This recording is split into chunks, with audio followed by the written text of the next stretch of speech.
እዮብ እባላለሁ። ባንከር ነኝ።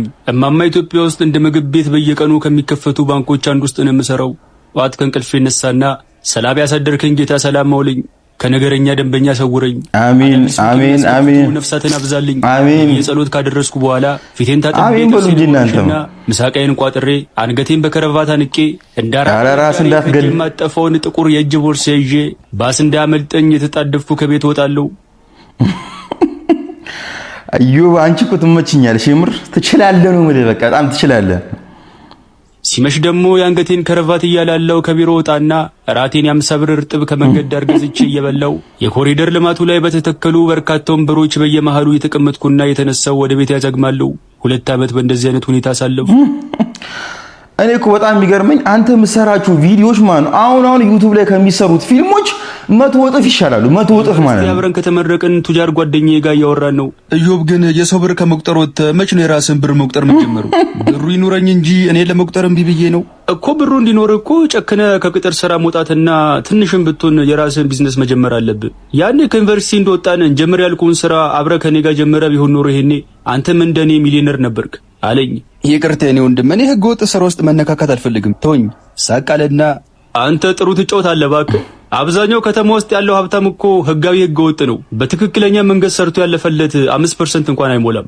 ምናልባት ከነዛ 5% ውስጥ ሆኖ ይሆናል። ማን ያውቃል? ይኸውልህ ወዳጄ፣ ወይ ካለው ተወለድ፣ ወይ ካለው ተጠጋ፣ ወይ ደግሞ ምንም ነገር ደፍሮ ለመስራትና ሀብታም ለመሆን የተዘጋጀ ደፋር ልብ ቢኖርህ ነው ጨዋታው። አንተ ወይ ካለው አልተወለድ፣ ወይ ካለው አልተጠጋ፣ ወይ ደግሞ ነገሮችን የሚጋፈጥ ደፋር ልብ የለ።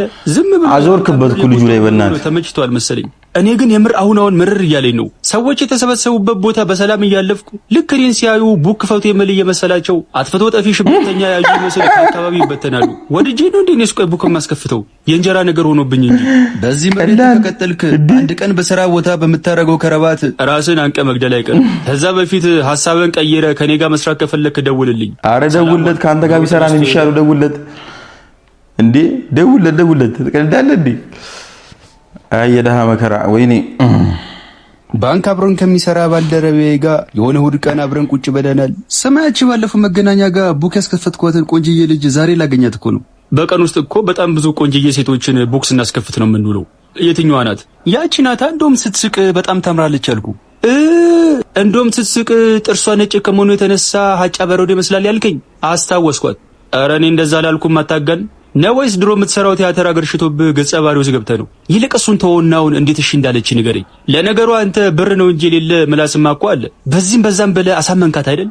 በአካውን ገና እሷ ጋር ለመሄድ የታክሲ ግፊያውን ሳስብ ምርር እያለኝ ነው። ላብላብ እንዳልል ብብቴ ላይ አራሎ የሚጨርሸኝ ነው ከቤት የወጣሁት። ምን ዋጋ አለው? አሁን ሄጄ ሀገር ውስጥ ስታጎር በግበግ መሽተቴ አይቀርም። እና ታዲያ በያንጉ አትሄድም እንዴ? አንተ ደግሞ ትቀልዳለህ አይደል? ለያንጉ የምከፍለው ብር ኬት አባት ያመጣለሁ? ውድ መስሎ ነው አይደል? በጣም ርካሽ እኮ ነው። በያንጉ ስትጠቀም ደግሞ ከሌሎች ሜትር ታክሲዎች በተሻለ 30% ቅናሽ አግኝተ ምቾት ተጠብቆ ነው የምትሄደው። ስልኩን ከኪሱ ውስጥ አውጥቶ ያሳየኝ ደግሞ አፕሊኬሽኑን አውረደ ያንጉ አዲስ 30 ሚሊዮን ፕሮሞ ኮድ ስታስገባ የመጀመሪያ ጉዞ ላይ 30% ቅናሽ ታገኛለህ። የምርህን ነው? እና በያንጉ በቃ አሁን ቶሎ ብለህ ሂድ። ጎ ተሳሳቅን።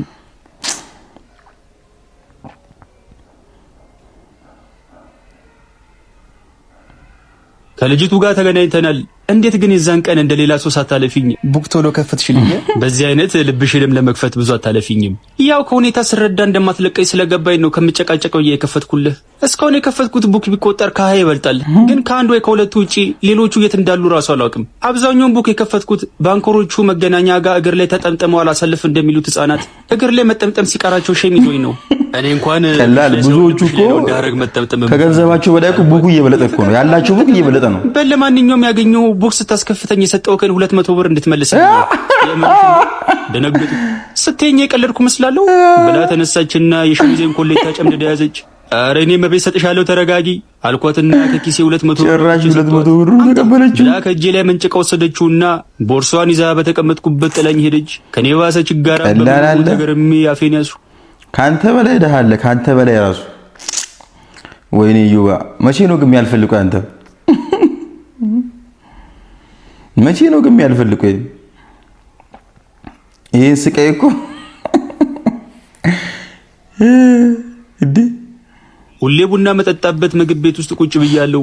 ከዚህ በፊት አይቼው ማላውቀው አንድ አይኑን በጨርቅ ካልሲና በጫማ ማሰሪያ ክር የሸፈነ መለስተኛ ጎልያድ የሚያክል ሰው እግሩን እንደ እርጉዝ ሴት ከፍቶ ፊት ለፊቴ ቁጭ ብሏል። ያዘዘው ምግብ ሳፋ በሚያህል ትሪ መጣለትና ጠረጴዛ ላይ ቁጭ አለ። ግንባሩን ቋጠር አድርጎ ትዕዛዝ በሚመስል መልኩ እንብላ አለኝ። ፈገግ ለማለት እየጣርኩ ብላ ቅርብ ሰዓትን የበላሁትን ያመሰግናለሁ።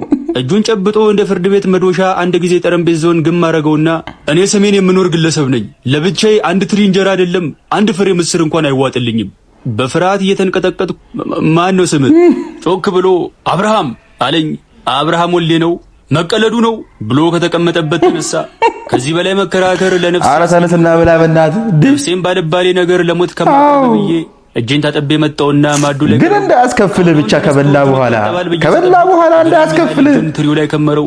በፍርሃት የተቅለሰለስኩ ወንድሜ እጄን አትታጠብም እንዴ? ግንባሩን ቋጠር አድርጎ እንጀራውን የጠቀለለ ከበላው ታጠባለሁ የት ሄድብኛል እንካ ብሎ የጠቀለለውን እንጀራ በግድ አጎረሰኝ።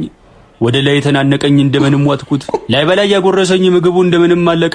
ያዘዝኩትን ቡና እንኳን ሳይጠጣ ከዛ ቀን በኋላ ሰውየው መኖሩንና አለመኖሩን ሳላጣራ እዛ ቤት መግባት አቆምኩ። አዎ ተበቃ እንዴ ካልከፈልክማ ችግር የለውም ብላ ለቀናት መኖሩን ካረጋገጥኩ በኋላ ሀገር ሰላም ብዬ ቡናዬን አዝዤ ቁጭ ብያለሁ። ያዘዝኩ ቡና መጥቶ ገና ፉት ያልኩትን ቡና ሳልውጠው በጣራ በኩል ይሁን ቤት እንደገባ ሳላውቅ ያንሳፋ የሚያህል ይዞ ከወጥ ቤት ብቅ አለ። አፊ ውስጥ ያለ ቡና ሲመረኝ ተሰማኝ። እንዴ አጅሬ መጣ እንዴ? ሰሞኑን ጠፍተህ ነው? መልስ ሳልሰጠው ዝም አልኩ። ትሪውን ይዞ እንደለመደው እግሩን በልቅጦ ቁጭ አለና በል እንብላ። ዛሬማ የሆነ ነገርማ ያደርጋል። ዛሬ በቀን እድሌ ክፉኛ አዘንኩ። አይኔን ቀስ አድርጌ ወደ ጣቱ ሰደርኩ። በክቷል። ጥፍር ውስጥ ያለው አፈር ቢወጣ አንድ አራት በአራት የሆነ ቤት ጥንቅቅ አድርጎ ይመርጋል። እየጠበቅኩ እኮ ነው እንብላ ብሎ ጮኸ። ረጅን ታጠቢያስ ብሎኝም በተናነቀው ድምፅ ብለ የተባረከ ይሁን አልኩት። እጁን አስፍቶ 3 ጊዜ ምግቡ ላይ ካማተበ በኋላ ቀና ብሎ እያየኝ ተባርኳል በልብላ። ምን ነው የተባረከው? በዚህ የሚያክል ቆሻሻ እጅ እየበላ አራት ለችግር በዛ፣ ስቃይ በዛ፣ ስቃይ በዛ። ስቃይ የሚባል ነገር አንተ ነው ያየው እንጃ ሌላ ማንም ሰው ያየ አይመስለኝም። እንዴ በጣም ተሰቃየሁ እኮ በጣም። ሰው ስናፕ ሳረግ እንዴት ምግብ ይጀምራል? ምን አይነት ጋጦችነት ነው? የስናፕ መከራ እንግዲህ ተጀመረ። መቅደስ የምትባል እጮኛ አለችኝ። በእርግጥ ልክፍት እሷን ብቻ ሳይሆን አብዛኛውን እንስቶችን የሚያጠቃ ነው። ትክክል ነው። እንቅስቃሴዋን ተክታ ስናፕ ታደርጋለች። ስትተኛ፣ ስትነሳ፣ ስትጸልይ፣ ገሏን ስትታጠብ፣ ቤት ስታጸዳ፣ ዕቃ ስታጠብ፣ ስፖርት ስትሰራ፣ በአጠቃላይ እያንዳንዷ ድርጊቷን ስናፕ ቻት ላይ ካልዘገበች ያማታል። የተጨቃጨቅን ሳይቀር በመሀል ጭቅጭቁን አቋርጣ ስናፕ ታደርግና ጭቅጭቋንም ስናፕ መለሳለች። መንገድ ላይ በሰላም እየሄድን ድንገት ወይኔ ፀሐይዋ ስታምር አንዴ ስናፕ ላድርጋት በላ ስልኳን ታወጣለች። እንደው ላንቺ ሲባል ምን አለ ፀሐይ መግባትና መውጣት ብታውቁ እያት በቆመችበት ትቻት እሄዳለሁ። እኔ ግን እንደዚህ አይነት ሰዎች በጣም ነው የሚገርሙኝ። ስናፕ ኧረ እኔ እንጃ እኔ አልጠቀምም፣ ግን የሚጠቀሙ ሰዎች አሉ። በጣም ነው የሚያስገርሙት። ብቻ ግን የአንዳንዷን ነገር ላይ ታመመችና ከቁርስና ከራት በኋላ የምትውጠው ኪኒን ታዘዘላት። አንድ ፍሬ ኪኒን ፈርቅቄ ከዋጋ እየሰጧት በእንኪ ኪኒንሽን ዋጪ አልኋት። ወይ አንዴ ስልኬ ዘግቷል፣ መብራት ይምጣና ስልኬ ከከፈተ በኋላ እውጣለሁ። ስናፕ ልታረጊ እንዳይሆን ኪኒኑንም እንዴ ኪኒን መዋጥና ስልክ ደግሞ ምን አገናኘው? እና ስናፕ ሳላረግ አላልኳችሁ? እና መብራት ካልመጣ ኪኒኑ ልትተው ነው? አንቺ እኮ በዚያ አያያዝሽ ሽንት ቤት ቁጭ ብለሽ ስትጸዳጅ ቀላል ሽንት ቤት ገብታ ራሱ ባለፈው ሳምንት አድርጌያለሁ። ካፕሽኑ ላይ እንደውም ባዝሩም ታይም ብዬ ነው የጻፍኩት። እሱንም አድርገሽዋል? ዚዮ ማረነ ክርስቶስ ብዬ በሁለት እጆቼ ጭንቅላቴን ያዝኩ። ቀላል ይሄማ አንገት ነው የሚያስደፈው። እንዲሁ ጭንቅላትን እንዲያስቅ ስናፕ ባረግ ደስ ይለኝ ነበር። እሺ ብላ ተበሳጨች። በቃ አንቺ በእያንዳንዱ እንቅስቃሴ ለስናፕሽ ግባት የሚሆን ነገር ነው አይደል የምትፈልጊው? እንደውም ካሁን በኋላ ወይኔን ወይ ስናፕሽ ምረጪ። ኧረ እሷማ ስናፑን ነው የምመርጠው። ስናፕ ነው የምመርጠው። አይገርምህም? አንዳንዴ እንደው ስናፕ የሚባል ፓርቲ በኖረና ምርጫ ጣቢያ በሌሊት ጋቢ ለብሼ እጄ በመረጥኩት ብዬ እመኛለሁ። ኦፍ ስናፕዬ ቤቢ አለችኝ። የመመለስላት መልስ አሳዘንከኝ ዩባ አሳዘንከኝ አልኳት። እኔ የምልህ ግን ለምንድን ነው አንተ ስናፕ የማትጠቀመው? የሴት ብቻ እኮ አይደለም ብዙ ወንዶችም ይጠቀሙታል። ምን ነው የእናጤ ምኒልክ የናሉላ አባነጋ የነባልቻ ሳፎ የልጅ ልጅ ደመ መራራ ኢትዮጵያዊ ወንድ እኮ ነኝ። እንዴት ብታስቢኝ ነው? ማለትማ እንኳን እኔ ስናፕ ልጠቀም አይደለም የሚጠቀም ወንድ ራሱ ሳይ ቴስቴስትሮኑ ከውስጡ ሙጥጥ ብሎ ያለቀ በየወሩ የሴት ወግ የሚያይ እንስት ነው የሚመስለው። አስበሽዋል? ያሳ ፊልተር ፊት ወንድ ልጅ ነው እንዲህ ነው ስናፕ የሚጠቀመው። ያንዣበቡ ሰልፊ ስነሳ ቀላል። ኧረ ይሄ ማዝደነግጣል። ደግሞ አጉል ወግ አጥባቂ ነው የምትለው ነገር አለ። በል ለማንኛውም መብራት ሲመጣ ንገረኝ፣ ስናፕ አደረገውና ኪኒኔን እወጣለሁ ብላ ተነስታ ሄደች። ብቻ ይከብዳል። ግን ያው ወንድ ልጅ ሆኖ ስናፕ መጠቀም ትንሽ ከባድ ነው። ብቻ የሆነ ቀን የተጠናወታት የስናፕ መንፈስ በጸበል ከወጣላት ብዬ ጸበል እንዲረጯት በጠዋት የንስሐ አባቴን ቤት ይዣቸው መጣው። ማነው ክርስትና ስምሽ አሏት። የተቅለሰለሰች ወለተ ማርያም። በጆግ ያለውን ጠበል መዳፋቸው ለቀነሱና ሊረጯት ሲሉ አንድ ቆይ አባ ስናፕ እንዳትይ ስናፕ ስልኳን ከተፈታ ስራ ወጣች። ፊታቸው ላይ ደቅና አንድ ይህንን ቅጽበት ስናፕ አድርገ በግራ ገብቷቸው ወደኔ ዞሩ። እሱ ላይ አርጭበት ያፊነስኩና አንገቴን ደፋው። ጭራሽ እነሱንም ስናፕ አረግሻቸው። አረ የስናፕ መንፈስ እንጂ ያንቺስ ከባድ ነው። ያንቺስ ይለያል። ምሳልን በላ ቁጭ ብለናል። በጣም እርቦኛል። ምግቡ እስኪመጣ በጉጉት የተጠባበቅኩ ነው። በመጨረሻ ምግቡ መጣ። ሸሚዜን ወደ ላይ ሰበሰብኩና እጄን ትሪው ላይ ልሰደው ስል እስኪ ተረጋጋ ብላ ገሰጸችኝ። ምግቡን ሳልባርክ ልበላ ስለነበር እሷ ልትባርከው መሰለኝና እሺ ቶሎ ባርኪና እንብላ እርቦኛል የኔ ምስኪን ስልኳን መቻወቀሱ ተወጣችና ሰው ስናፕ ሳረግ እንዴት ምን ይጀምራል? ምን አይነት ጋጥ ወጥነት ነው? ድሮ ጸሎት ነበር የሚደረገው ከምግብ በፊት። አሁን ግን ስናፕ ሆነ። ስናፕ አርጋ እስክትጨርስ እኔም በተቀመጥኩበት ለትንሽ ደቂቃ ናፕ አርጌ ተነሳው። አዎ ብተኛ ነው የሚሻልህ። ወይኔ ድሮ ጸሎት ነበር የሚደረገው ከምግብ በፊት። ሰው ቤት ቁጭ ብለናል። ሁሉም ሰው ጥቁር ለብሶ በትካዜ ተውጧል። ወደ ጆሮዋ ጠጋልኩና ነግሬሻለሁ እዚህ ስናፕ አረጋለሁ ብለሽ እንዳታዋርጂ። አረቺማ ታዋርዳለች። እኛ ነውረኛ ድርቅኝ። ኧረ እባክሽ እናዝባለሁ እኮ ጎሽ ተባረኪ ጥሩ ለውጥ ነው ብዬ ፈገግ ግን አስክሬኑ ከቤት ሲወጣ አንዴ ስናፕ አረጋለሁ አለችኝ። እንኳን አስክሬኑ ከቤት ሲወጣ አይደለም ጉድጓድ ሲገባ ስናፕ ማድረግ ትችላለሽ። እሺ አትሮጭቃ አልኳትና ተነስቼ ቦታ ቀየርኩ። እቺማ ታዋርዳለች። በየሄድክበት ነው ታዋርድች። ወይኔ ደከመኝ እኮ እንዴ የስናፕ መንፈስ። እስኪ እናንተ እንደዚህ አይነት ሱስ ያለባችሁ ሰዎች ኮሜንት ላይ አስቀምጡልኝ። ወራቴ ስራ ፊልድ ተመልሻለሁ። የጮኛዬ ገላ ናፍቆኛል። አልጋ ውስጥ ሆኜ በጉጉት የተጠባበቅኳት ነው። ስትቆይብኝ ጊዜ ማሬ አልኳት። ወዬ ታጥበሽ አልጨረሽም እንዴ? ቆየሽ እኮ ነው ወይስ እኔ ልምጣና ሻወር ውስጥ ጉዳዩን እንጨርሰው? በፎጣ ገሏን ሸፍና ብቃለችና ይሄው መጣውልህ ብላ አልጋው ጠርዝ ላይ ቆመች። ነይ እንጂ ውስጥ ገቢ ምንድነው እሱ ጋር የቆምሽው አልኳት። የተቅለሰለሰች አንዴ ቦክሰረን አውልቀውና ስናፕ ላድርግ ግራ ገብቶኝ እንዴ ምኑን በጣቷ ወደ መሽኛ እየጠቆመች እሱን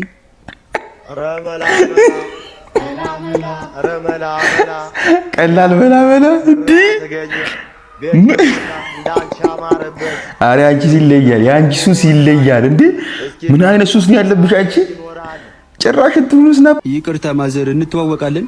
ሚሚ እኮ ነኝ ፌስቡክ ላይ ተዋወቀኝ ልጅ። ዛሬ ደግሞ ምን አመጣብን? ሲዩባ እና ቤተሰቦቼን ያግባ እንጂ ጉትጎታ መቋቋም አቅቶኛል። ጓደኞቼ ጋብዞኝ ቤታቸው በሄድኩ ቁጥር እና መቼ ልታገባ አሰብክ የሚለው ጥያቄ ከምግብ ጋር አብሮ ይቀርብልኛል።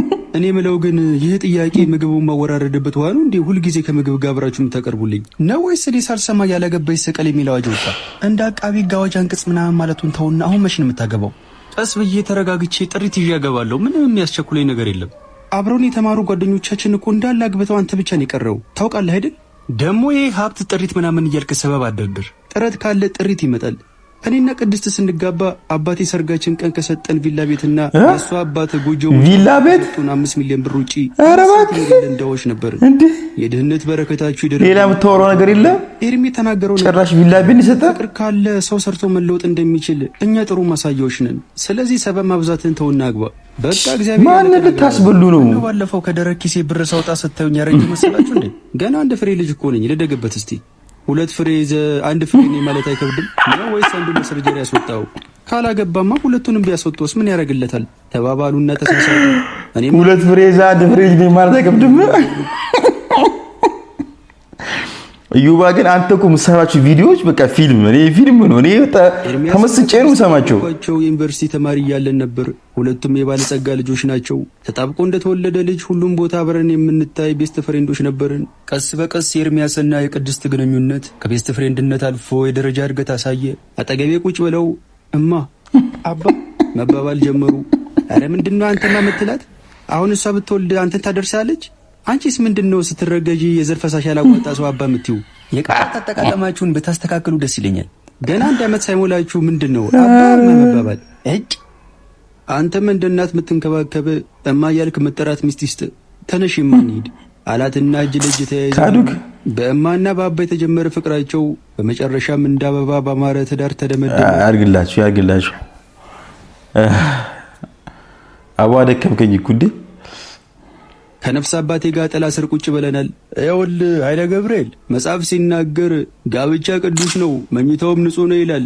ስለዚህ አንዲት አባ እርሶም አሉት አግባ፣ እርሶም አሉት ወላጆችህንም በህይወት እያሉ አስደስታቸው እንጂ ካንተ ውጪ ማን አላቸው? እግዚአብሔር የፈቀደ ቀን አገባለሁ ብዬ እኮ ነው አባ። እሱም ዝም አለ። እንግዲህ ግራ ገባኝ። ግራ መጋባቱን ትተህ ዞር ዞር እያልክ ግራ ጎንም ብትፈልግ ይሻላል ነው ወይስ ሚስት እንደምና ከሰማይ ይወርድልኛል ብለህ እየጠበክ ነው? አትፍዘዝ እንጂ ነቃ በል። ሴት ልጅ ደግሞ በተፈጥሮዋ ነቃ ያለና ለነገ ህይወቷ የሚያስተማምናት የብረት መዝጊያ የሆነ ወንድ ላይ ነው። የብረት መዝጊያ። ስለዚህ አትደንዝዝ አለ ገብርኤል። እኔም አይነ ጥልህ እንዲገፈፍ ጸልይልሃለሁ። አይዞ በለው። ጀርባዬን መታ መታ አረጉና ተነስተው ሄዱ። አረ ሰው እኮ እንዳለ አስጨነቀው እኮ አግባ አግባ እያሉት ምን ይዙ ነው የሚያገባው? እኔ ልጅ ጋር ሳሎን ቤት ቁጭ ብዬ እያወራው ነው። አባቴ ዘለግ ያለ ሳል ካሳለ በኋላ በሞተር ድምፅ አንድ ጊዜ ተናፈጠና እንግዲህ እንደምታየኝ ጉንፋን እያደረፈኝ ነው። ሳላመልጥ በፊት አግብተህ ወልደህ የልጅ ልጅ ብታሳየኝ አይሻልም? አባዬ ደግሞ ትንሽ ባሳለ ባስነጠሰም ቁጥር ስለሞት ማውራት ትወዳለህ። ኮሮና እንደጠዜ ደረስክ ሰውዬ፣ ምንድነው ለጉንፋን የምትደነግጠው? ቁፍጠን በል እንጂ አንተ ስለ ትዳር ሲወራ ተደነግጥ የለም እንዴ? ምን እሱ ይገርምሃል አለችኝ እናቴ። እማ ደግሞ ማይገናኝ ነገር ማገናኘት ትወጃለሽ። አሁን ጉንፋንና ትዳር ምን አገናኘው? ግጥም አድርጎ ነው እንጂ የሚገናኘው። አንተም እኮ ትዳር እንደ ጉንፋን ይሆንብህ። ልክ ስለ ትዳር ሲወራ የሌለብህ ሳልና ተኩሳት ይጀምራል። ደግሞ በስለት ያገኘን አንድ ልጃችን መሆንህን አትርሳ። ዓለምህን ማየት እንፈልጋለን። ዓለምህን ማየት እንፈልጋለን ብላችሁ አካልባችሁ ዓለሜ የምትመልስ ይለ እንዳትቆይ ነው የሚፈራው። ይኸውልህ ደግሞ አንተ ብቻ ለማግባት ወስን እንጂ የት ቤት ይዣ ትገባለሁ ምናምን ብለህ እንዳታስብ። እዚሁ ግቢ ቆንጆ ቤት ሰርቼልህ በፍቅር ትኖራላችሁ። የባል እናትና ሚስት አይስማሙም። ጭራሽ አፍና ፍንጫ አድርጋቸው። ባይሆን የዘንድሮ ቲክቶክ አዋርድ ዳጎስ ያለ ሽልማት አለው። እኔም በ3 ዘርፍ እጮኛለሁ። እሱን ካሸነፍኩ በሽልማቱ መቋቋሚያ ስለማገኝ የዛኔ ስለ ጋብቻ ላስብ እችላለሁ። እንዴ አሁኑኑ ነው የምመርጥ። የት ነው ምርጫ ጣቢያው ብሎ ከተቀመጠበት ተነሳ። እናቴም አብራው ተነሳች። ኧረ ተረጋጉ፣ ቁጭ በሉ፣ እንደዛ አይደለም። ሳቄ መጣ እና እንዴት ነው ታዲያ ብለው ተቀመጡ። የምትመርጡት እዚህ ቁጭ ብላችሁ በስልክ ነው እንጂ እንደ ፖለቲካ ምርጫ ጣቢያ ሄዳችሁ ኮሮጆ ውስጥ ወረቀት በመክተት አይደለም። እኛ ታዲያ ስንመርጥ የኖርነው ምርጫ እሱን ነው። ሌላውን በምን እናውቃለን ብለህ ነው። እሻውን ለማንኛውም እጩ የተደረግኩባቸውን ዘርፎች ልንገራችሁ። አዮ ሚስት ከማጨት በፊት አንተ ቀን መታጫ አይደል? በልሽ ንገረን። በቤስት አርቲስት በጂፖራ አዋርድ እና በጭላሉ አዋርድ የታጨሁት። እግዚአብሔር ብሎ ባሸንፍ ቀጥታ ሙሉ ግቢ ከራይና የዓመት ክራዩን ዘግቼ አበባ የመሰለች ሚስት ነው ማገባው። ያርግልኝ 10 ሚሊዮን ብር ሎተሪ ደርሶ ተበልታል። በዚህ ትካሳለህ። እኔም በእድርተኞቼ ሁሉ ነው ማስመረጠ እንዳታስብ። በልክ አሁን ወጣ ወጣ እያልክ ቆነጃጅቱን አይቴ ገና ሳይበላ ተነስተ ሄደች። ገና ሳይበላ ብቻ እንዳትበላ እንጂ በኋላ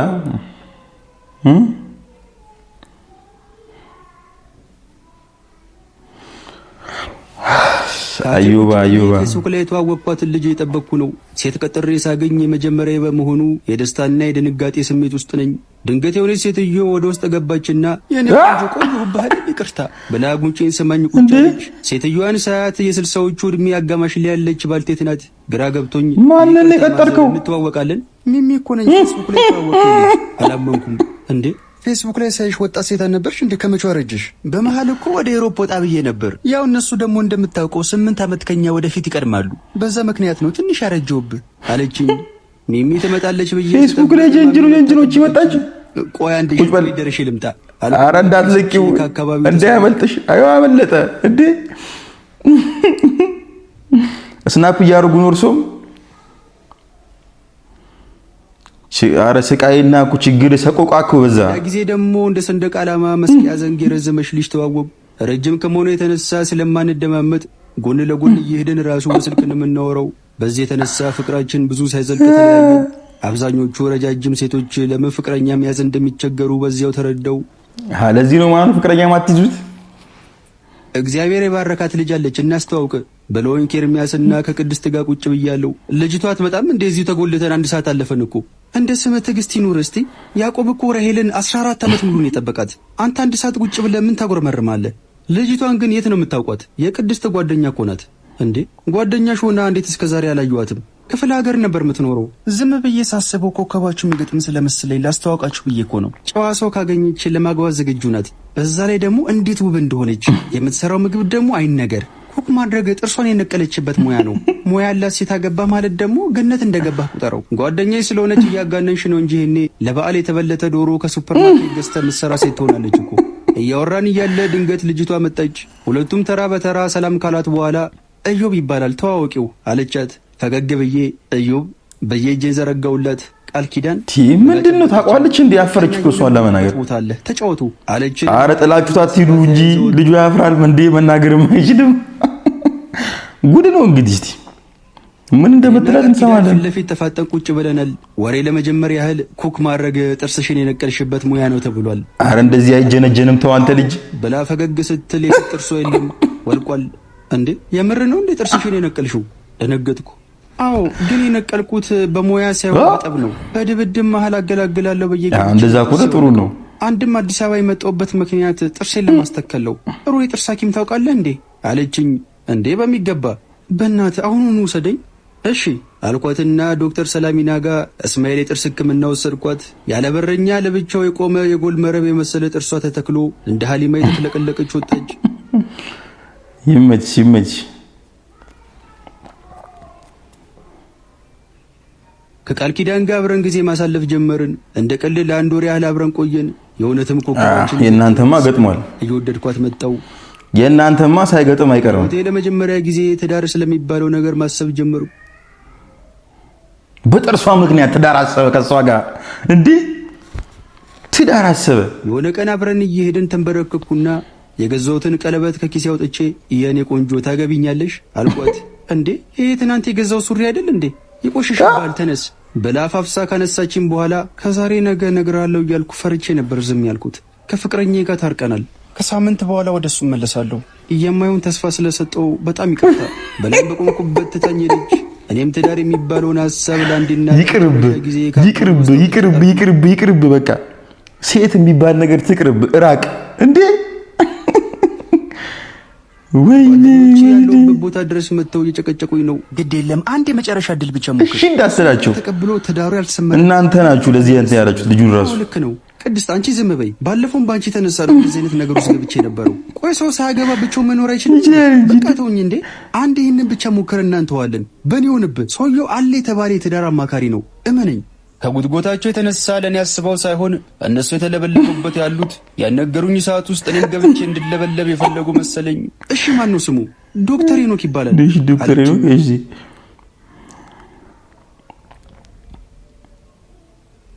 የፍቅርና የትዳር ህይወት ሊቅ ነው የተባለው ዶክተር ቢሮ ሄጄ ቁጭ ብያለሁ። ዶክተሩ ስለ ትዳር ህይወት ትንታኔ እየሰጠኝ ነው። እንግዲህ ትዳር ማለት በአንድ ሴትና በአንድ ወንድ መካከል የሚፈጠር ትስስር ወይም ጋብቻ ማለት ነው። ትዳር ቤተሰብ የምንመሰርትበትና ደንቡን ጠብቀን ዘራችንን እንደ ምድር አሸዋ የምናበዛበት የፈጣሪ ስጦታ ነው። በእውነቱ ትዳር ከማርና ከወለላ በላይ እጅግ ይጣፍጣል። ዘለግ ላለ ደቂቃ በስሜት ተውጦ ስለ ትዳር በቂ ማብራሪያና ትንታኔ ከሰጠኝ በኋላ እና ምን የምትለው ነገር አለ አለኝ። በእውነቱ ዶክተር እጅግ ደስ የሚል አንድ እንኳን መሬት ጠብ የማይል ምክር ነው የሰጠኝ። አመሰግናለሁ በጣም። ምንም አይደል። ይገርምሃል በእኔ ምክር ብዙሃኑ ናቸው ትዳር መስርተው በፍቅር እየኖሩ ያሉት። ዶክተሩን አምነህ ልታገባ እንዳይሆን እርሶን ያገባች ሚስት ታድላለች።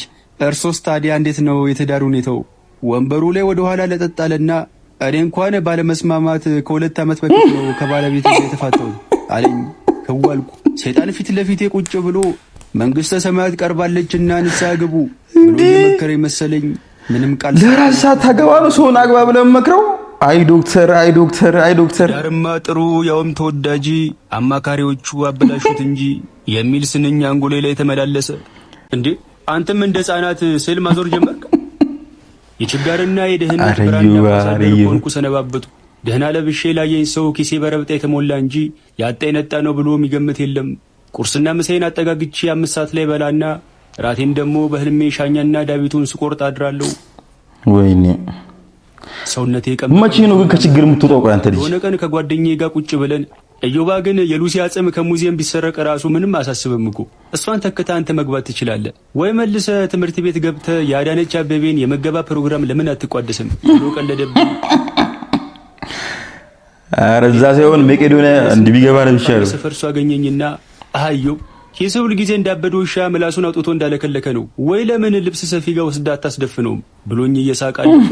የወጣውን የኪሴን ምላስ ወደ ቦታው መለስኩና አስገባው ብታስገባንም ይሻል። ሰፈራችን ውስጥ ኪሮስ የሚባል ባለሱቅ አለ። ሱቅ ውስጥ ያለው 50 ገጽ የዱቤ ደብተር በእኔ ስም ተሞልቷል። እኔ ጋር ያለው ብር ቢደመር ሌላ ተጨማሪ ይከፍትለት ነበር። በዚህ የተነሳ በሱቁ በኩል ሳልፍ እንደ ኃይለኛ ደህንነት በኮፍያና በማስክ ተሸፋፍኜ ነው። የሆነ ቀን እንደለመድኩት ፊቴን ተከናንቤ ሾከክ ብዬ ላልፍ ስል ያዘኝና ያረኩትን ኮፍያና ማስክ እያወለቀ እሺ ምክንያት አይደለም እንደ ማይክል ጃክሰን ፊትን ብታስገለብጥ ከኔ አታመልጥም አለኝ። ኧረ ኪሮሴ እንደሱ እኮ አይደለም፣ ትንሽ ቅቤ ያለው ወጥ በልቼ እኮ ምች እንዳይመታኝ ብዬ ነው ፊቴን የሸፈንኩት። ኧረ እባክሽ ሙች አይደለም ገና እኔ ልመታ አይደል እንዴ? ለምንድን ነው ቆይ ዳን ማትከፍለው ነው ወይስ ከቤት ዘነዘና አጥቻ አና ትልቅ ፈሎ? ኧረ ምን በወጣ አንተ የኔና ናት ከፍለ ደውስ የምትገባው ሳምንት ደሞዝ ስለሚወጣ የዛኑ ቀን አምጥቼ እከፍላለሁ። ነገር ያለው ባልከው ቀን ማትከፍል ከሆነ መቀመጫ ነው በሳንጃ መውጋት አለኝ። ወደ ሱቁ ሄደ። ኧረ እንዳትወጉ፣ ኧረ ኪሮሲ በእናትህ እንዴ! ኧረ ዮባችንም እንዳትወጋብን እንዴ! እኛ ቢሆን አዋተን እንከፍለዋለን። ምን ችግር አለው? እኛ እያለን እንደለመድኩት 5 ሰዓት ቁርስና ምሴን አጠጋግቼ ፓስታ ሰርቼ እየበላው እያለ የውጭው በር ተንኳኳ። ማን ነው አልኩ። እኔ ነኝ። ኪሮስ እንዳይሆን አከራይ ድምጽ ነው። አከራይ የባሰው ይምጣ አሉኝ። እግዚአብሔር ይመስገን ጋሽ ሞላ ሰላም አደሩ። አይ ሞላውን እንኳን ተው፣ ኪሴ ከጎደለ ቆይቷል። እንደውም ሰሞኑን ስሜ ላስቀይረው እያሰብኩ ነው። ስሜና ኑሬ ማቻል አረገ። ጎደለ ልትሉ ነው እንዴ? የሁሉ ቤት እያከራዩ ስለምን ጉድለት ነው የሚያወሩት? በወር እኮ ከ100 ሺህ ብር በላይ ነው የሚያገኙት አልኳቸውና ይሄ ሁሉ ሀብትና ንብረት ኖሯቸው እንዲህ ካማረሩ እኔ መናጤውም ሙሉ አቅሜ ገና ማማረር አልጀመርኩም። አንተ አመስግን። ምን የዘንድሮ 100 ሺህ እኮ አንድ ሆቴል ገብተህ 2 ቀን ምሳ የምትበላበት ነው። ከዛ አይዘልም 2 ቀን። እኚህ ሰውዬ የዘር ማንዘራቸውን ሰብስበው ይሆን እንዴ ምሳ የሚበሉት ስል ጠረጥርኩ። ለማንኛውም አሁን አመጣጤ የጳጉሜን ወር ቤት ኪራይ ወር ሳያልፍ እንድትከፍል አሳስብ ነው። የተጣጠፈው ጳጉሜ ተጀመረ እንዴ መከፈልና በየወሩ የምትከፍለው 10 ሺህ ብር ነው አይደል? ከአንድ ወር ላይ 25 ቀን ሲነሳ 278 ብር ከ98 ሳንቲም ነው ሂሳቡ የሚመጣው። እንዴ ጳጉሜ ደግሞ ከመቼ ጀምሮ ነው ኪራይ መክፈል የተጀመረው? ከመጀመሩ ጳጉሜ ቀለዱ ነው። ትጠር እንጂ ጳጉሜስ ወር አይደለች እንዴ? ለምንድን ነው ከሌላው የምታገላት? አረጋሽ ተው፣ ባህላችን አይበላሹ። ጸጋ የሰጠን ፈጣሪ ክብር ምስጋና ይግባው። አካውንት ያለ አይደል በልበሱ አስገባልኝ ብሎኝ። አረጋሽ ባህላችንን አያበላሹ እንዴ? ቁጭ ብዬ ቅዱስ ሚካኤል ሰይጣንን ረግጦ ያለውን ምስል አድኖ እያየው እንደው ቅዱስ ሚካኤል ከእግር በታች እንደረገጥከው ሰይጣን የኔንም ድህነት መርገጥ ከብዶ ነው እንደምሰቃየው ብዬ ክፉኛ አማረሩ። ወይኔ ስቃይ! ኧረ ስቃይ በዛበት እዚህ ላይ እኮ እንዴ!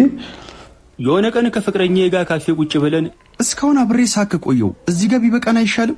ተዙዬ 1-2 ዓመት ብቻ ታገሽኝ። በዚህም በዛም ብዬ የድህነትን ቀንበር ሰብሬ ደንበኛ ሻወር ያለው ቪላ ቤት ገንብቼ ነው በቀን 10 ጊዜ ገላችንን እየታጠብን እከካችንን ከላያችን ለምናራግፈው። ይቅርታ፣ ከዚህ በላይ ሌላ ተጨማሪ ዓመት ካንተ ጋር መቀጠል አልፈልግም።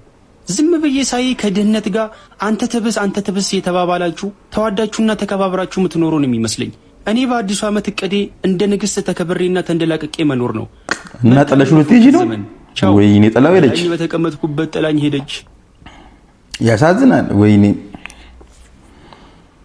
እንግዲህ ምን ታረጋለህ? ገንዘብ የሌለው ሰው ድሮ ይጣላል። ካለቀ ጋር እያወራው ነው። 4 ዓመት ያለመታከት የመስሪያ ቤት አገልግያለሁ፣ ግን እስካሁን ደሞዜ ከቤት ኪራይ አልዘለለም። ምን አለ ታታሪነቴን አይተህ አሁን እንኳን ደሞዝ ብትጨምርልኝ። ሀቅ ነው፣ ታታሪነት አይካድም። ግን ደግሞ የደሞዝ ጭማሪ ለማግኘት ሌላ 4 ዓመት መታተር አለብህ። የዛኔ ሞቅ ያለ የ2000 ብር የደሞዝ ጭማሪ እንደማደርግልህ ቃል ገባለሁ። እስከዛው ግን የወር ደሞዝን ብቻ እየጠበቅክ አትኑር። ጎን ለጎን ኢንተርፕረነር ሁን፣ ስራ ፍጠር አለኝ። መፈጠሬን እየጠላው ቢሮውን ለቅቄ ወጣው።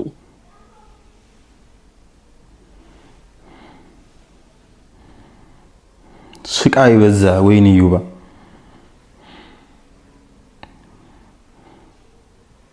መስከረም 1 2017 አልኩ። አዲስ ዓመት መጣ። መስከረም 1 ወደ ባብ ደስ ይላል። ከቤተ ክርስቲያን የሚሰማው የቅዳሴ ድምጽ መንፈስ ያረጋጋል። ሰው ነጭ ለብሶ በጎዳናው ላይ ታች ሲል ይታያል። ቂጠማ የሚሸጡ እናቶች፣ በግ እየነዱ የሚሄዱ አባወራዎች፣ የዶሮ ገበያ፣ አንድ አይነት የባህል ልብስ ለብሰው የሚታዩ ቤተሰቦች፣ ከበሮ ይዘው አበባዮሽ ሆይ ሊጨፍሩ የወጡ ኮረዶችና ስዕል የሚያዞሩ ብላቴናዎች አውደ ዓመትን ከሚያስናፍቁ ትዕይንቶች መካከል ዋነኞቹ ናቸው።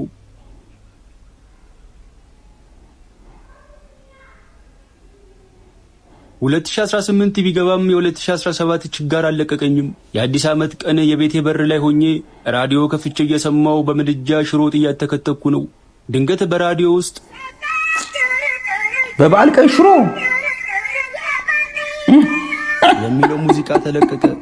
አሽሙር መሆኑ ነው ብዬ ተረቀምኩት። አንጎሌ ቀላል አሽሙር መሆኑ ነው። ሽሮ ሽሮ ይሸታል ሽሮ ሽሮ ያባብዬ ጓሩ እያለ መስፈኑን አላቆመም። ወዲያው የውጭ በር ተንኳኳ። ተነሳውና ከፈትኩ። ስለሚያዞሩ ህፃናት ነበሩ። ሶስቱም እንኳን አደረሰ ብለው የአበባ ስዕል ያረፈበት አንዳንድ ወረቀት ሰጡኝ። አንደኛውን ስዕል ትክ ብዬ ሳየው አበባ ሳይሆን አጥር ስር የሚበቅል አረም መሰለኝ። አበባሽ የተጨረሰ ነው እንቦጭ የመሰለ አረም ይዘልኝ የመጣው ሮዝ አበባ እኮ ነው። አበባው ረግፎ ሾኩ ቀርቶ ነው አለኝ። ኪሴ ውስጥ የነበረውን 50 ብር አውጥቼ ተካፈሉ ብዬ ሰጥቼ ሸኘኋቸውና ልክ እንዲሄዱ አንድ ሀሳብ መጥቶልኝ ፈገግ አልኩ። ምንድነው ፈገግ ያስባል? እስቲ ምን ልታረግ ነው? ልሸጠው እንደው መቼስ ተመልሰህ ልሸጠው እንደው አትርፈህ ልሸጠው እንደው ቆመን እያወራን ነው። ፊት ለፊቴ ቆሞ በመገረም እያየኝ እንዴ እዮብ እንኳን አደረሰ ብዬ ልጆቹ ከሰጡኝ ስዕሎች መካከል ይዤ መጣሁትን አንዱን ስዕል ሰጠሁ። እንዴ አንተም እንደ ህፃናት ስዕል አላልኳችሁ? ስራ ፍጠር ብለኛል ነበር እንዴ? ምን ችግር አለው ባዞር?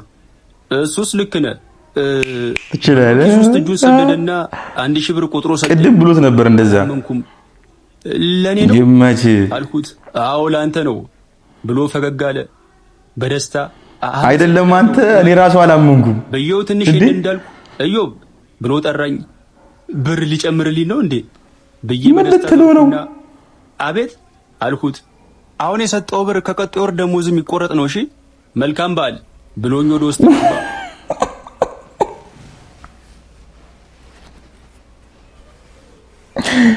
ይሄማ ጭንቅላታት ይዛል ወይ ነዩ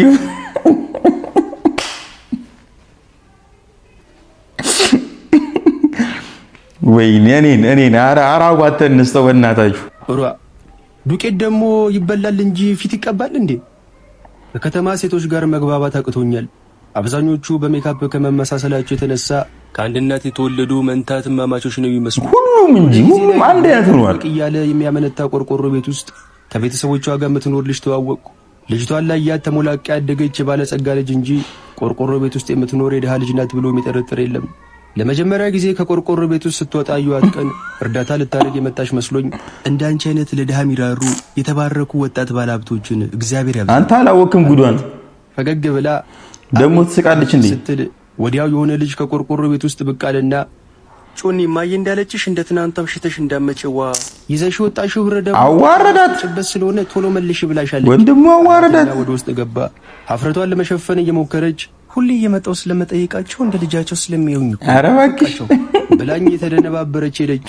አናቷ ላይ ያለውን ሂማኔር እያየሁ ምን አለውን የ100,000 ብር ሂማኔር አናቷ ላይ ከምትቀጥል የቤተሰቦቿን ቤት አድሳ የመኖር ተስፋቸውን ብታስቀጥል አልኩ በልቤ። እውነቴን ነው። ወይኔ አብዛኛው ሰው እንደዚህ ነው። ሴቶች ካልሆኑኝ ከገጠር እድሌ ልሞክር አልኩና እግዚአብሔርን የምትፈራ ቆንጆ ልጃገረድ እንዲልክልኝ ሀገር ቤት ያለው አጎቴ ጋር ደወልኩ። ስልኩ ይጠራል አይነሳም። አይ በቃ ከገጠር ልታስመጣ ነው። ቆይቼ ደውልለታለሁ ብዬ ስልኩን ልዘጋው ስላነሳውና ሄሎ ብሎ ጮኸ። ከድምፁ ጮኸት የተነሳ ስልኬ ላውድ ስፒከር ላይ የሆነ መስሎኝ ቼክ አደረኩት። ድምፁ ከኔ አልፎ ጎረቤት በመድረሱ ከጎን ያለው ላውድ አይደለም። አንተ ሰላቢ በሙዚቃ የምትበጠብጠኝ ሳንስ ጭራሽ ስልክ በሞንታርቦ ማውራት ጀመርክ ብሎ ጮህብኝ። አጎቴ ግን ቀስ ብሎ ማውራት ኃጢአት ነው የሚመስልህ አይደል? የጆሮዬን ታምቡር ቀደው ነበር እኮ አልኩት። ናፍቃኝ እኮ ነው። ምን ሆነ ነው እንደጠፋው በል አለኝ። ያው የከተማ ኑሮ ታውቀው የለ ቀዳዳው ብዙ ነው ሞልቶ አይሞላም። አዮብ አንተም እንዳባት ቀዳዳ ትወዳለህ። ለነገሩ ይሁን ብዙ ተባዙ ምድርንም ሙሏት የሚለው ሕግ የሚፈጸመው በቀዳዳ በኩል ነው። ሳቀና እንዴ ልደውል ቻልክ ታዲያ ዛሬ በል አለኝ። በአካጎቴ ከከተማ ሴቶች ጋር መግባባት አልቻልኩም። አናታቸው ላይ የሚቀጥሉ ጸጉርና ፊታቸው ላይ የሚቀቡት ዱቄት እንደ ፋብሪካ ምርት ሁሉንም አንድ አይነት አድርጓቸዋል። እኔ ደግሞ ከአርቲፊሻል ነገር የራቀች ሴት ነው የምፈልገው አልኩት።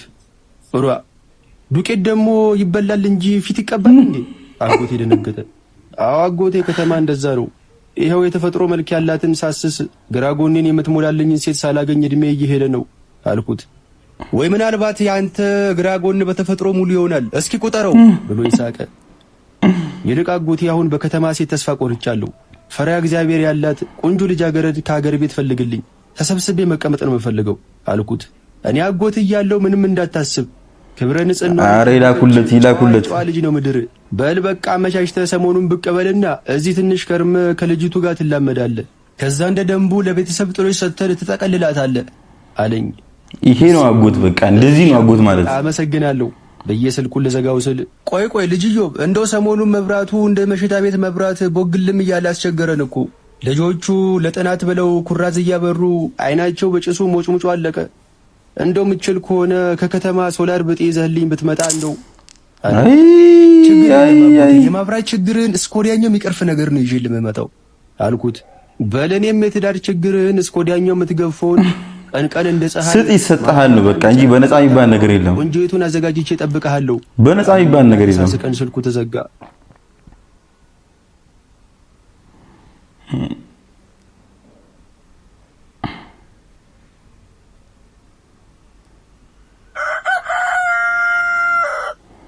በሳምንቱ ወደ ገጠር አቀናው።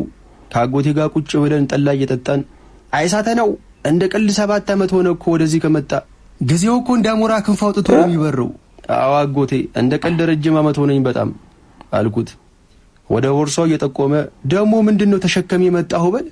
የቦርሳውን ዚፕ እየከፈቱ የመብራት ችግርን እስኮዲያኛው የምትሸኝበት ዕቃ መጣልሃለሁ አላልኩም ነበር? እሱ ነው። ጄኔሬተር ነው እንዴ አንተ አለኝ። ጄኔሬተር አይደለም ግን ጄኔሬተርን ተክቶ የሚሰራ የጂ ፓወር ምርት ነው። ምን ፓወር አልከኝ? ፈገግ ብዬ ጂ ፓወር ከጄኔሬተር የሚለየው ይሄ ምንም አይነት ነዳጅ አይጠቀምም። በፀሐይ ብርሃን ግጥም አድርገህ ቻርጅ አድርገህ ለረጅም ቀን የምትጠቀምበት ባትሪ ነው። ካሁን በኋላ መብራት ኖራ አልኖረ ምንም አያሳስብም አልኩት። ኦራ ይሄማ ከጥሎሽ ምን ይተናነሳል ጃል።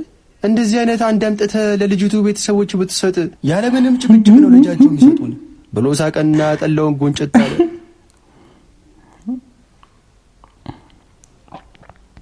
በሌላ ቀን ዛፍ ስር ቁጭ ብለን እያወራን ነው። እንደው ግን ከተማ ያሉት ደናግል አልቀው ነው ገጠር ድረስ የመጣው አለኝ። ምን እባክህ ከተማ እኮ ድንግልና የልደት ስጦታ ከሆነ ቆይቶ እና እስከ ዛሬ ስንት የልደት ስጦታ ተቀበልክ ብሎ ፈገግ አለ። ለእኔ ጊዜ ምን እንደሚነካቸው እንጃ ዋሌትና ሰዓት ብቻ ነው የሚሰጡኝ። ድንግልናቸው ሊሰጡኝ ቢፈልጉ እንኳ ልክ ጉዳዩን ልንፈጽመው ስንል እንደ አማርኛ ፊልም ስልካቸው ይጠራል። ከዛም አያቴ ስለሞተ ቶሎ ድረሽ ትባላለች። እኔ እኮ ግርም የሚለኝ 110 ዓመት ያለፈው አያቷ እስካሁን ምድር ላይ ምን ይሰራ እንደነበር ነው። እሱን አንደኛህን ሰማይ ቤት ስትሄድ ትጠይቀዋለህ አለኝ። እና ታዲያ አጎቴ ልጅቷን መች ነው የምታስተዋውቀኝ? በጉጉት አለኩ እኮ። ከእናቷ ጋር ዘመድ ጥየቃ ብለው ወደ ሌላ ቀይ ዘልቀው እስኪመለሱ ትንሽ ታገስ አለኝ። ምን ያህል ይቆያሉ? 1-2 ሳምንት። አንድ ሳምንት ብቻ ነው ስራ አስፈቅጄ የመጣሁት አጎቴ። በቃ ልመለስና ባይሆን የዓመት ረፍት ወስጄ ድጋሚ እመጣለሁ አልኩት። ሳታገኛትማ እንዳትሄድ በልሽ እንዳልክ ያዝ ብሎ ሰፌር ላይ የተቀመጠው ዳቦ አንስቶ አስያዘ። ኧረ ሳታገኛትማ እንዳትሄድ።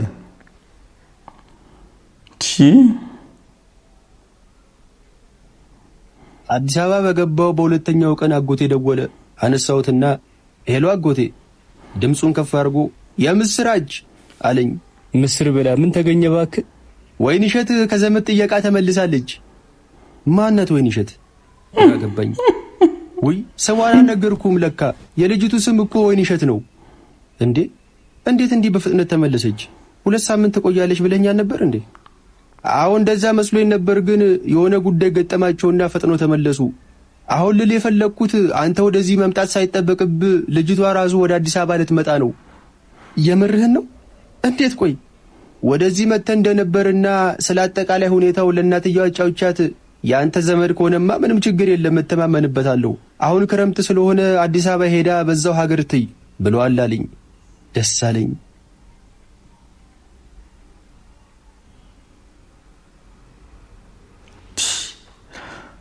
በሳምንቱ ልጅቱ መጣች። መልኳ ግን ታምራለች። ፎቶ ጋር አንድ ናቸው። ከረጅም ልጅቷ ታምራለች። ከፍርኖ ዱቄትና ከበቆሎ ዱቄት የጸዳ ኦርጋኒክ መልካየው። ልቀበላት ሄጄ በውበቷ ፈዝዤ ቀረው። ፍቅር እስከ መቃብርን ሳነብ አይምሮዬ ላይ ሳልኳትን ሰብለ ወንጌልን መሰለችኝ። ከፈዘዝኩበት ነቀውና ወደ ቆመችበት ቦታ ቀነው።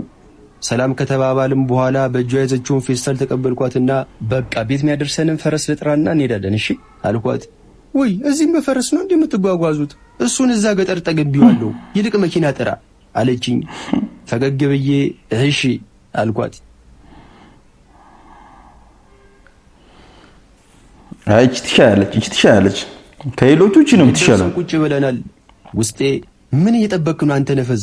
አልጋ ላይ ወጥተህ ዓለምን አታይም እያለኝ የፈለገ ነገር ይሁን እንጂ ገና በመጀመሪያው ቀን ያውም መንገድ ያደከመው ሰውነት ላይ ያውም ገላ ነክቶ የማያውቅ ድንግል ገላ ላይ በፍጹም አልሰፍርም ብዬ ለራሴ ቃል ገባው። ከውጭ ቴካዌ ያመጣሁትን ራብ በልተን ከጨረስን በኋላ በይ በቃ እኔ እዚህ ጎረቤት ጓደኛዬ ጋር አድራለሁ። መንገዱ ስላደከመሽ በደንብ ረፊ፣ ብርድ እንዳይገባብሽ ደግሞ ብርድ ልብሱን በደንብ አድርገሽ ደርቢ። በይ ሰላም ደሪ ጥላት ልትሄድ ነው ትቼላት ልወጣ ስል ግራ እጄን አፈፍ አድርጋ ያዘችውና ወየት ነው አለችኝ። እዚህ ጎረቤት ጓደኛዬ ጋር ነው ማድረው፣ ፈታ ብለሽ እዚህ ዳሪ አንቺ። ይህ ምኑ ፋራ ነው በእናታችሁ? ቤት ውስጥ ወንድ እያለ በዚህ ቁርብ ቸልተኛ እንዴ? ደግሞ በላልጋው ላይ ተሰቀልና ሩካቤ ስጋን ፈጥም አለችኝ። አቤት የሰማሁትን ማመን ተሳነኝ። ሰምተሃል ብላ ወደ ራሷ ሳበችኝና አልጋው ላይ አጋደመችኝ። ከሁኔታዋ ስረዳ ልጅቷ እንኳን ድንግል ልትሆን ቀርቶ በደም የሚጀምር ቃል ሁላ የምታውቅ አልመሰለኝም። እንደ ገመድ ጉተታ ወደፊትና ወደ ኋላ እያልን ትንሽ ከታገድም በኋላ ከጉያ ፍትልኬ ወደ ውጭ ወጣሁና አጎቴ ጋር ደወልኩ። እንዴ ተበላ፣ ወንድ ልጅ ተበላ። ሞቅ ባለ ድምፅ ልጅ ኢዮብ አለኝ። እኔ ምን አጎቴ ወዬ ልጅቷን ከሀገር ቤት ነው ከቡና ቤት ላክልኝ። ቀላል ያስብላል። ወንድ ልጅ ተበላ። እንግዲህ ይሄ ነው እንዴ ድንግል አገኙ ብሎ ምን ነው ግን ቅድም እንዳርገው በዳሱ በጭንቅላቴ ቆሜ ካልደንስኳልክ ፊት ለፊት ተቀምጠው የነበሩትን ሴቶች ትኩረት ለመሳብ ነው እንዴ? ትዝ ይለኛል ላገባ ሰሞን ለአንድ ጓደኛዬ ከኤፍራታ ጋር ልንጋባ እኮ ነው ብዬ ስነግረው መርዶ የነገርኩት ያህል ደንግጦ ምን ነው በሰላም አለኝ። እንኳን ደስ አለኝ መልስ ስጠብቅ እንደዚህ በማለቱ ተበሳጭቼ ምን ነው ላገባ ነው ማለት እንደዚህ ያስብላል እንዴ? ቀላል እኮ ስለ ጋብቻ ሳይሆን ስለ ፍቼ ነገርኩ ነው የሚመስለው አልኩት። ዝም አለ። ይልቃውን ሰርጌ ላይ ከ700 እስከ 1000 ሰው ነው ለመጥራት ያሰብኩት። ሰፋ ያለ የምታውቀው የሰርግ አዳራሽ አለ። 7 ወር ለማይቆይ ትዳር 700 ሰው መጥራት ግን አይከብድም። ለምን ትሰራው? ጓደኛው ምን ሆኖ ነው አለኝ። ምን ነው አንተ ጤና የለህም እንዴ? ሚዜ ትሆናለህ ብዬ ሳስብ ጭራሽ መዘዝ ልትሆንብኝ ነው እንዴ? ምንድነው እዚህ ሟርት የምታወራው? አናደደኝ በጣም። ሟርት ሰውን ፋክትን ያወራሁት አለኝ። ኧረ በዚህ መፈንከት ነበር ብዬ ፊት ለፊት የተቀመጠውን የሚሪንዳ ጠርሙስ አነሳውና መልሼ ያስቀመጥኩት።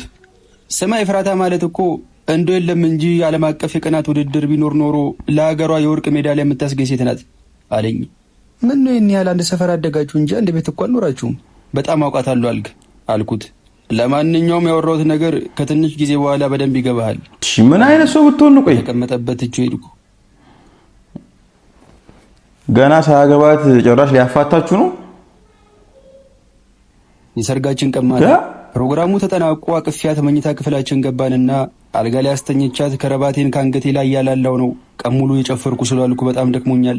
ምን ነው ግን ከረባት ግን በጣም ተሰቃየ። ላቴ ቆሜ ካልደንስኳልክ ፊት ለፊት ተቀምጠው የነበሩትን ሴቶች ትኩረት ለመሳብ ነው እንዴ አለችኝ ፈገግ ብዬ። ኧረ ማርዬ ፊት ለፊት ሴት ይቀመጥ ወንድ ጭራሽ አላስተዋልኩትም። እኔ ትኩረቴ ጭፈራው ላይ ነበር አልኳት። ትንሽ ዝም አለችና ደግሞ ማናት እየጨፈረን እያለ ዘግናኝ ምራቅ መርጋ 200 ብር ግንባር ላይ ተፈችልህ። አይናቴ ስራ ባልደረባዬ እቺማ እውነትም ቀናተኛ ናት። የዓለማችን ቁጥር አንድ ረቃኔ አያገባኝም። ከሷ በላይ ግን ያናደደኝ አንተ መገልፈጥ ነው። 200 ብር መሸለም እንደዚህ ያስግለፍታል እንዴ? 1000 ብር ብታረግልህማ እኔም ፈተሷን ነበር የምታገኘው አለችኝ። ስማም ኤፍራታ ገና በሰርጋችን ቀን ስለምን ፍቺ ነው የምታወሪው? እኔና አንቺ እኮ ገና ብዙ አብረን የምናየው የህይወት ምዕራፍ አለ። ባይሆን የሴጣን ጆሮ ይደፈንበይ። እኔና አንቺ ከሞት በስተቀር ማንንም አፋታል አልኳትና የሸሚዜን ቁልፍ እየፈታው አልጋ ላይ ወጣው። አረ ቅናት ጓደኛው እውነቱን ነው ማለት ነው። እንደዚህ ያለው ጓደኛው ትክክል ነው ማለት ነው። እንደዚህ ብሎ ያወራው እንዴ ገና በመጀመሪያ ቀን እንደዚህ ካልሽማ በቃ አታስቀምጪውም ልጁን። እስኪ ለማንኛውም እንይ ውስጥ ጉዱን እንይ ውስጥ የጓደኛዬ ሟርት እውነት እየሆነ መጣ። ትዳር ብዬ ከርቸሌ ከገባው ነው ዛሬ 5ኛ ወሬን አስቆጠርኩ። ቀናት የሚባለው በአካል ተገልጦ ኤፍራታ ላይ አየሁት። የሆነ ቀን ቁጭ ብለን ከኔ ውጪ ሴት የምትባል ፍጡር እንኳን በሆነ በህልም እንዳታይሽ ብላ አስጠነቀቀችኝ። እንዴ ህልም ደግሞ በኔ ፍላጎት ነው እንደማየው? ዛሬ ሴት አለ ወንድ አለ ብዬ መምረጥ አልችልም እኮ አልኳት። አይ እንግዲህ ድንገት ሴት ካየ ቶሎ ብለህ ከእንቅልፍ መንቃት ትችላለህ። አይ ካልክ ደግሞ ከናካቴው ማለመተኛት መብት ነው አለችኝ በሚያጉረመርም ድምጽ። ህልም ጭራሽ አለመተኛት ወይኔ አልኳት። እውነት ነው ተናገርኩ እንግዲህ አለችና ተነስታ ሄደች። አረ ያንቺ ይለያል እንዴ ያንቺ ቅናት እንዴ! ጭራሽ ሴት እንዳታይ ብለህ ህልም እንዴ እንዳተኛልሽው። የሆነ ምሽት ድንገት ስልኬን ተቀበለችኝና ከእናቴና ከእህቴ ውጭ ያሉትን የሴት ኮንታክቶች እንዳለ አጠፋቻቸው። ሴት የምትባል ፍጡር በዓይኔ እንዳላይ ብላ የቤት ሰራተኛ ሳይቀር ወንድ ቀጠረች። በዚህ የተነሳ የማውቃቸውን ሴቶች ሳይቀር ወንድ ቤት ሰራተኛ ሰላም ማለት ፈራው። ከሆነ አቅጣጫ ካሜራ ገጥማ የምትመለከተኝ ይመስለኛል። እኔን ወንድማችን እኔን እንዴ በሆነ ዕድለ ቢስ ቀን ደስ የሚላት መስሎኝ የቤቱ ጣሪያ እስኪነቀል ድረስ ድምፄን ከፍ አድርጌ ኤፊዬ ኤፊ እያልኩ እየተጣራው ወደ ውስጥ ገባው። ከሰማይቱ ደቅ ከምድር ትፍለቅ ሳላውቅ ድንገት ፊት ለፊቴ ጉባለችና ለ1-2 ደቂቃ ያህል የሸሚዜን ኮሌት ተይዛ ስትወዘውዘኝ ቆየችና ስማ ሲቆላመጥ ኤፊ እንደሆነ ትዝ ሲላት ወይዮ ብዬ ሌላ ሴት እየጠራ መስሎኝ እኮ ነው ይቅርታ ብላ ተቅለስለስ እኔ ሁለቴ ነው እንዴ ቀናተኝነቷን ስለሚያውቁ የገዛ አባቷ ሳይቀር ሞተህ ሬሳ ላይ ፍታት ከመደረጉ በፊት ፍታት ብለው ለምነውኛል። ጭራሽ አባቷ እንዴ የሆነ ቀን ሬስቶራንት ቁጭ ብለን አንዲት አስተናጋጅ መጣችና ፈገግ ብላ ምን ልታዘዝ አለችን። ምንድነው ወንድ አስተናጋጅ የለም እንዴ ብላ ገላመጠቻት። አስተናጋጇ ግራ ገብቷት ዝም አለች። ፈጠን አልኩና ግድ የለም አንቺ ታዘዥን አልኳት። አስተናጋጇ መልሳ ፈገግ አለችና እሺ ምን ላምጣላችሁ አለችን። ምንድነው የጥርስ ማስታወቂያ እንደሚሰራ ሰው አስሪ መገለፍጨው አለችኝና እጄን ይዛ ያካለበችኝ። ተያይዘን ከሬስቶራንቱ ወጣን። ያንቺስ ይለያል እንዴ ቁም ስቅሉን አበላሽው እኮ ልጁን።